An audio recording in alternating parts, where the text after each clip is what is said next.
My mother forgot my 15th birthday, not because she was busy, but because she couldn't look at me without seeing what she'd lost. The cake stayed in its box untouched while the candles sagged and died in the quiet.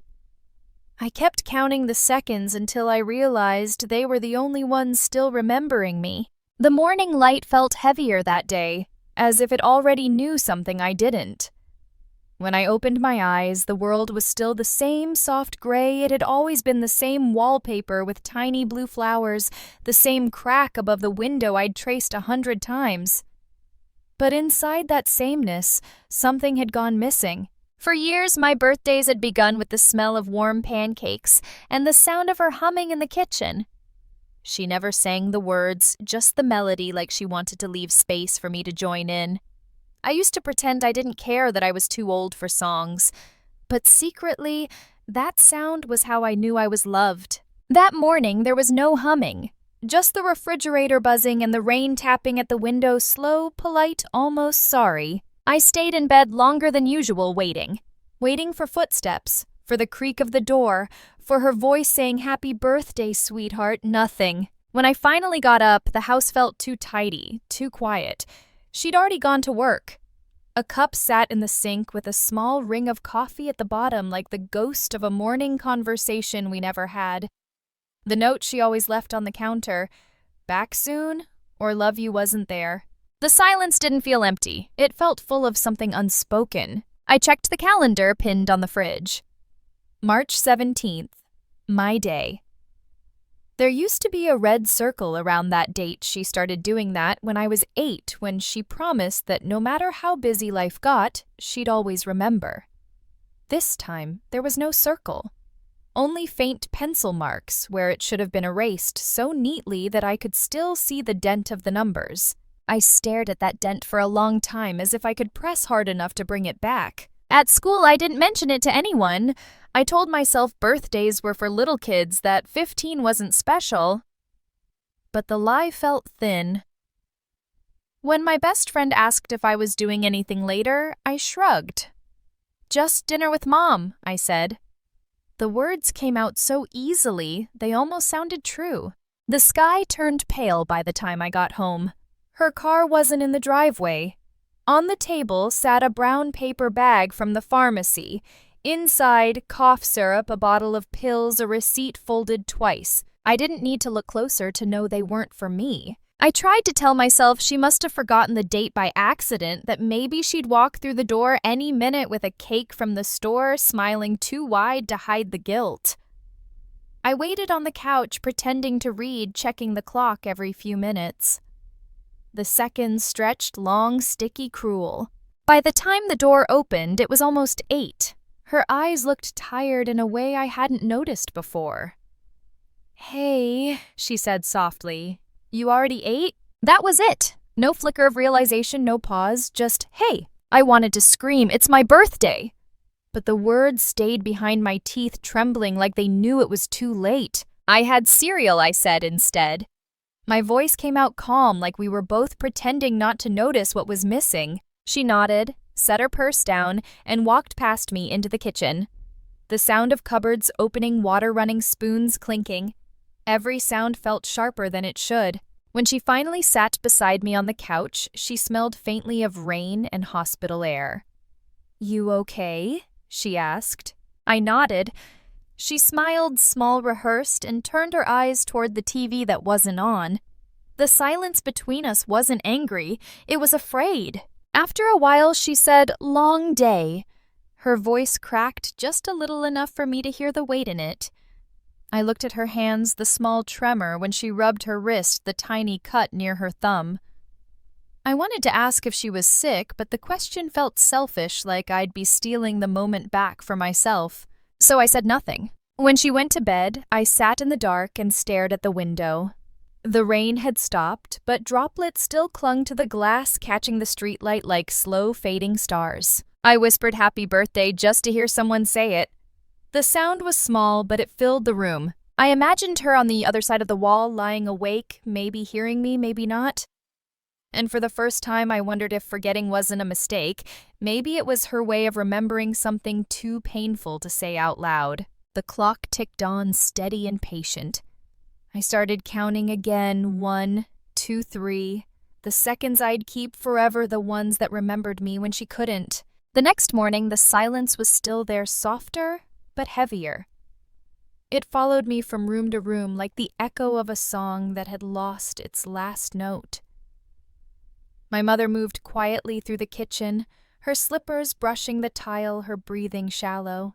She didn't look at me when I sat down for breakfast.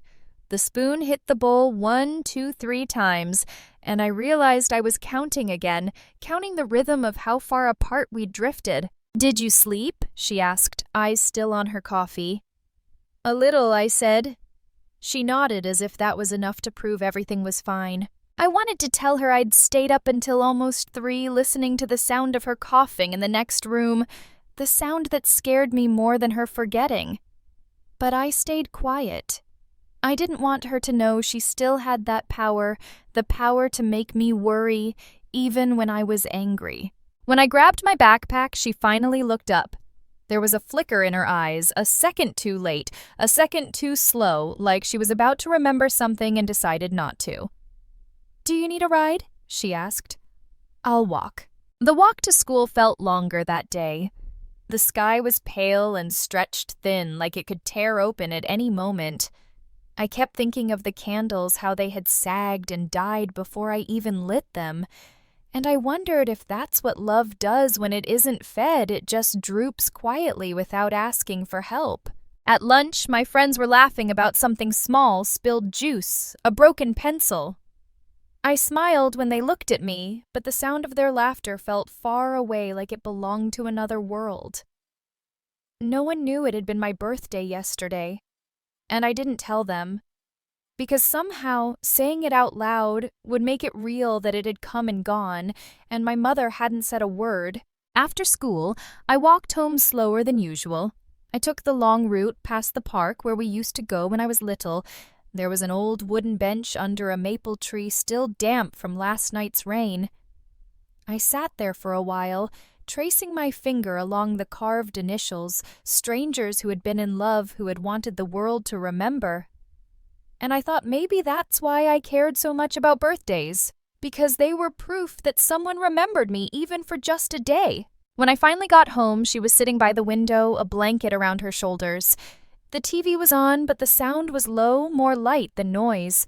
I could see her reflection in the glass, the faint outline of her face, tired but calm. She looked up when I came in.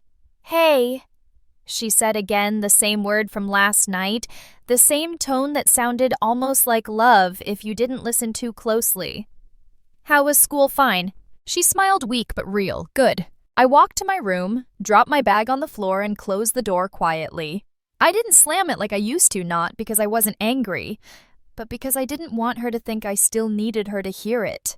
A few minutes later, there was a soft knock. I froze. For a second, I thought she'd finally remembered, that maybe she'd bring in a slice of cake from the store or a small wrapped gift, something to say I'm sorry I forgot. But when I opened the door, she was just holding a small stack of folded laundry. "Your sweaters," she said. "Oh, thanks." Her hand brushed mine as she passed them over. It was warm, warmer than I expected. She hesitated like there was more she wanted to say, but her lips pressed into a line instead. Then she walked away. The sound of her footsteps down the hall felt final, like a door closing that neither of us knew how to reopen. That night, the air in the house changed. I don't know how to describe it.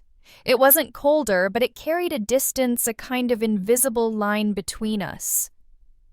Every word we didn't say filled the rooms like dust. Every silence grew roots. At dinner, she tried to talk about normal things, whether the neighbor's dog, the news. I nodded at all the right moments, but the distance didn't move.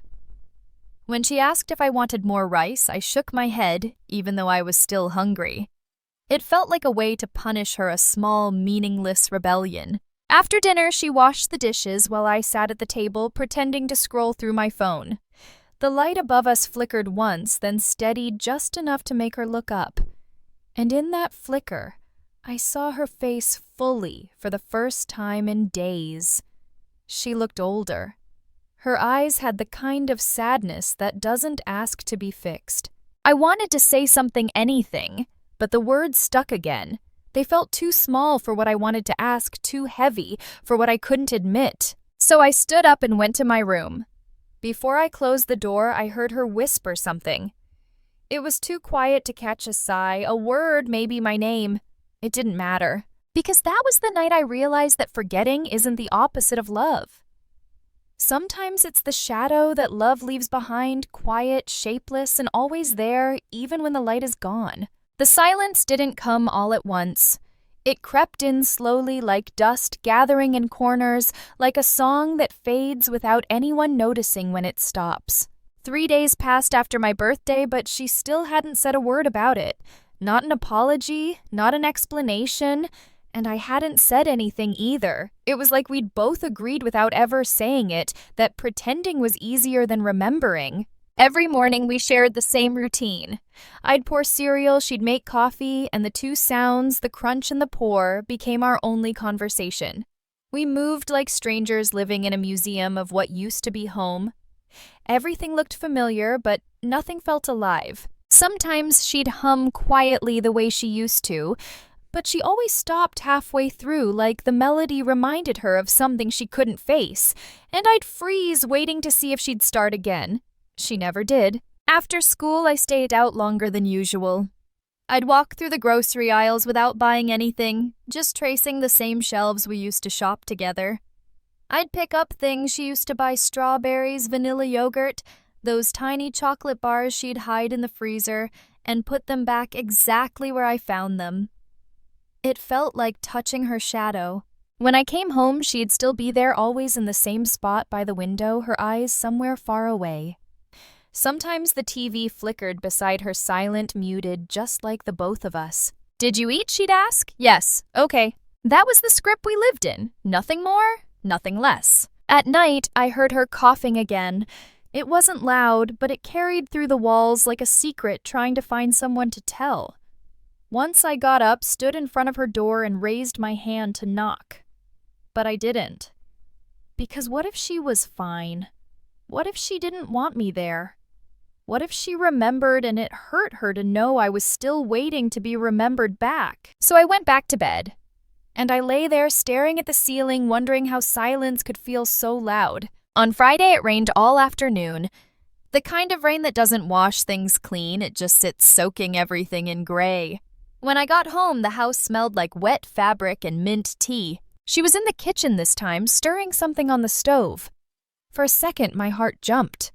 It felt like hope, small, desperate, and foolish. "Hey," I said softly.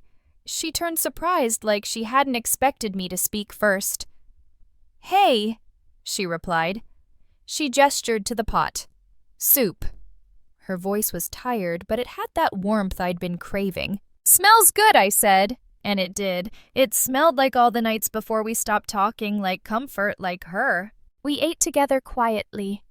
The rain tapped on the window beside us, steady and kind.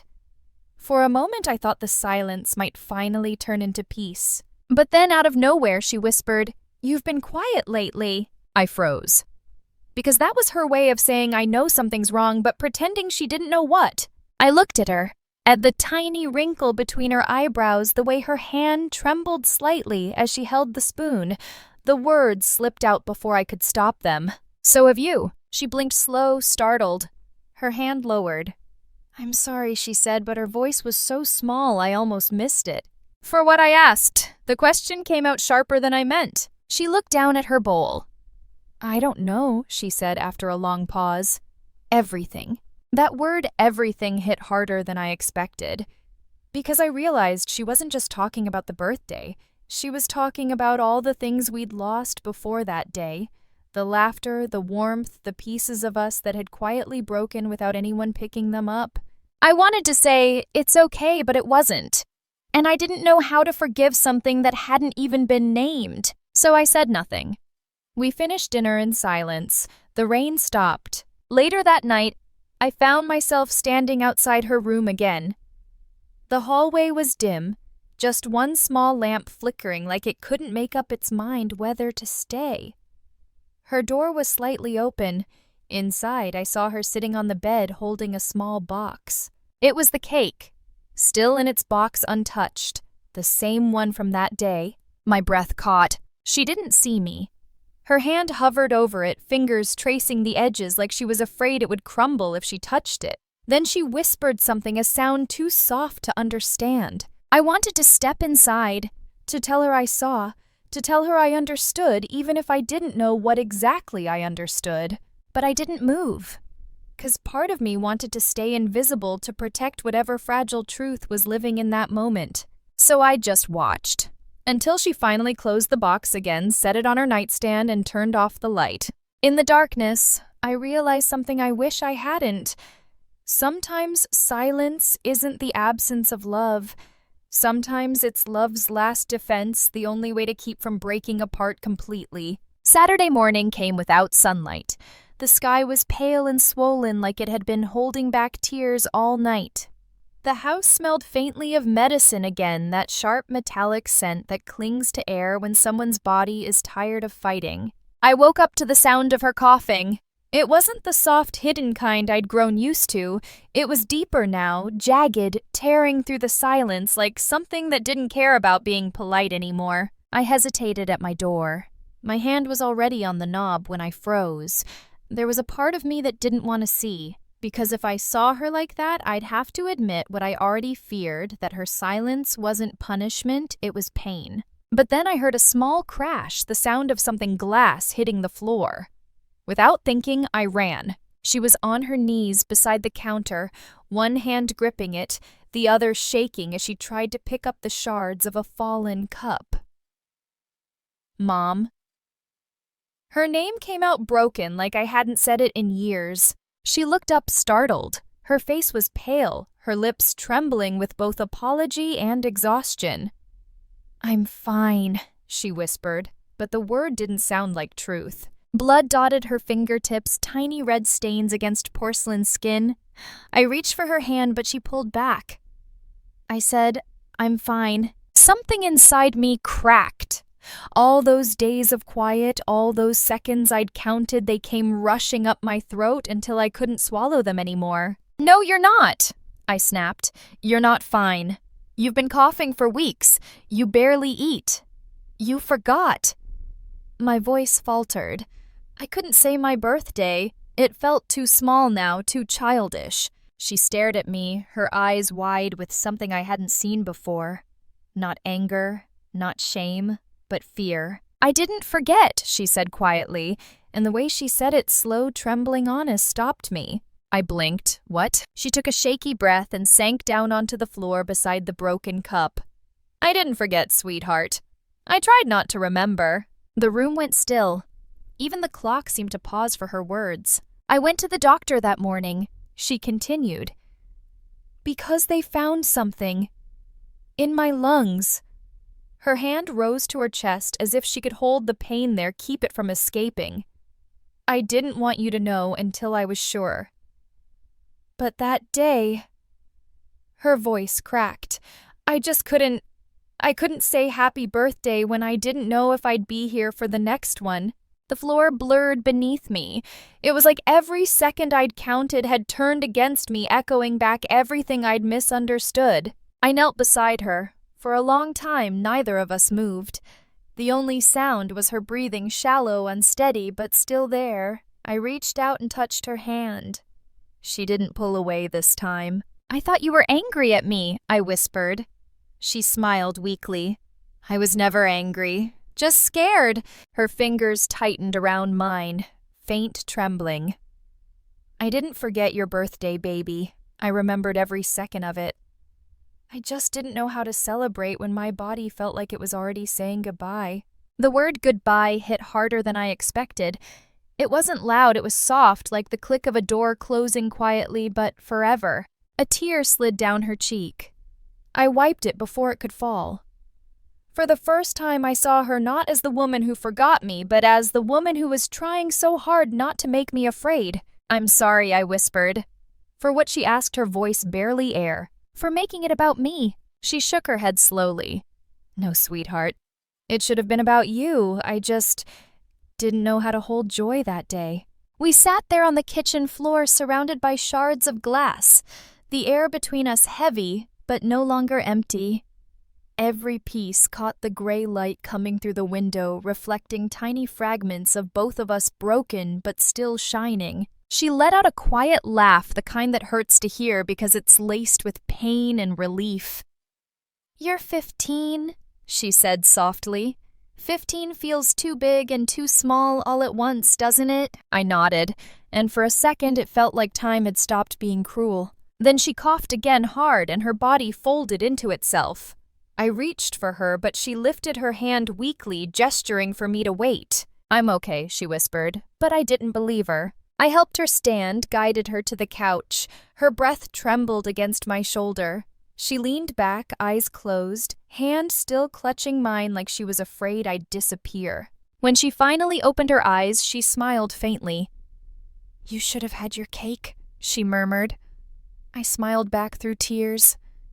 "Maybe next year." She didn't answer, just nodded slowly as if making a promise she wasn't sure she could keep. The clock ticked behind us, the same sound that had haunted me all week, steady and different alive. I realized then that the seconds I'd been counting weren't just mine, they were hers too. Everyone she gave me was a piece of time she might not have kept for herself. And that was the moment I stopped being angry. Because sometimes love doesn't look like remembering. Sometimes it looks like holding on long enough to forget everything else. After that morning, the house began to sound different. It wasn't louder, it was softer. Like every sound was trying to apologize for what it used to mean. The clock still ticked, but it no longer accused me. It just counted for both of us now. My mother spent most of her days resting on the couch, a blanket around her shoulders. Her hair pulled back in the same loose knot. The medicine bottles lined up on the counter like quiet sentinels, each one a reminder of how fragile time could be. I started learning the small languages of care, how to heat the soup just right, how to pour her tea before it cooled, how to open the curtains halfway so the light didn't hurt her eyes. None of these things were big, but somehow they felt like ways to say, "I remember you," without words. Sometimes I'd catch her watching me, not with the guilt I saw before, but with a kind of wonder, like she was memorizing me all over again. And every time I caught her, she'd smile and look away, pretending she wasn't. We didn't talk about that morning. We didn't mention the doctor or the word lungs or the box with the untouched cake. But every silence between us had changed.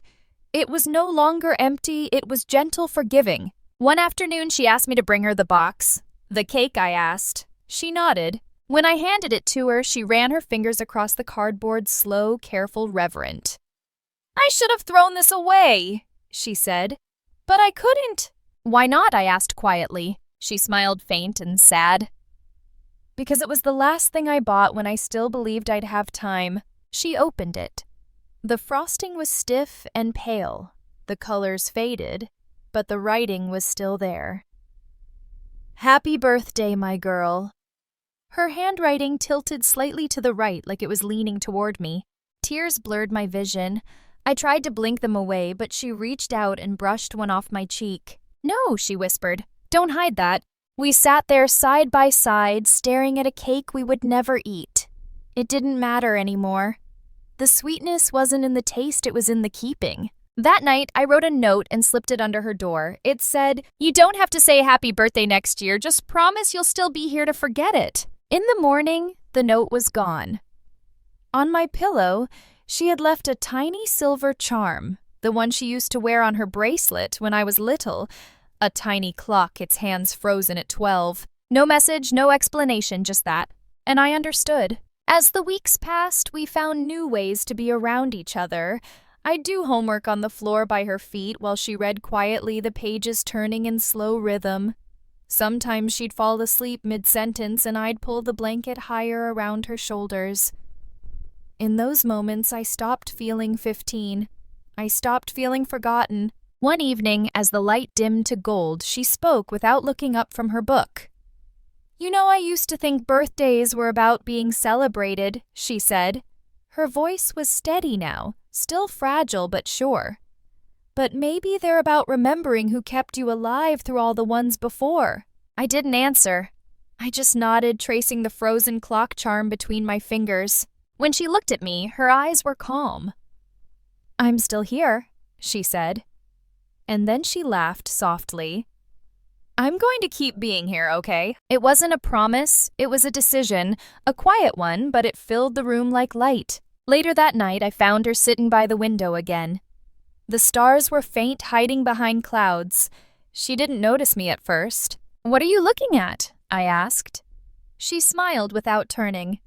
Every second, she said, "They're so small, but when you watch closely, they look endless." I sat beside her. For a long time, we didn't speak. The world outside was silent, the kind of silence that doesn't hurt anymore, the kind that feels like a heartbeat. When she finally leaned her head on my shoulder, I closed my eyes. I could feel her breathing, slow, steady, fragile, alive, and I realized that forgiveness doesn't come all at once. It comes like her breath, uneven at first, then calmer, until it simply belongs to the air again. We didn't talk about the next birthday. We didn't have to, because somewhere between the seconds, between the silence and the remembering, we had already found our way back to each other. Dear Mom, I've tried to write this so many times, but every version starts the same way with silence. Maybe that's how it should be, because silence is what we both understand best. I don't know when I started counting seconds. Maybe it was the day you forgot my birthday, or maybe it was before that in all the little moments you went quiet when words felt too heavy. Either way, I kept counting long after the candles died, as if every second could hold the pieces we dropped.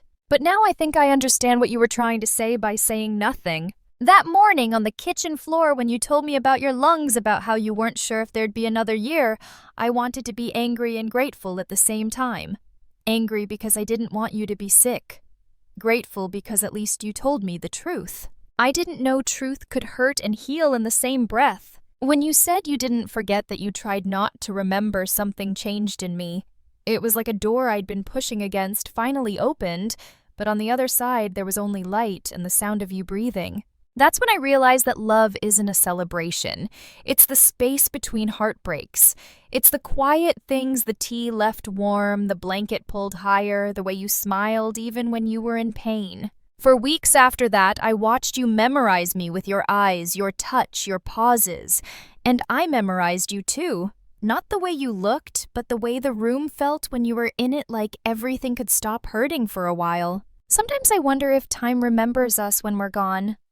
If the seconds keep counting even when no one's left to listen. If so, I hope they remember the sound of your laughter, that quiet one you tried to hide when you coughed. Because that was my favorite sound. I never told you this, but that night after you gave me the little clock charm, I wound it even though it didn't move. I wanted to believe that time could start again if I just cared hard enough. It didn't. But holding it made me feel closer to you, like I was carrying a piece of your heartbeat. There were days I was scared to look at you.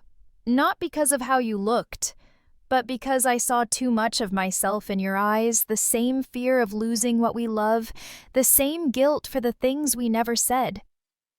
But you taught me something without ever meaning to. That love doesn't disappear when we run out of words. It waits. Quietly. Patiently. Sometimes I still hear the clock at night.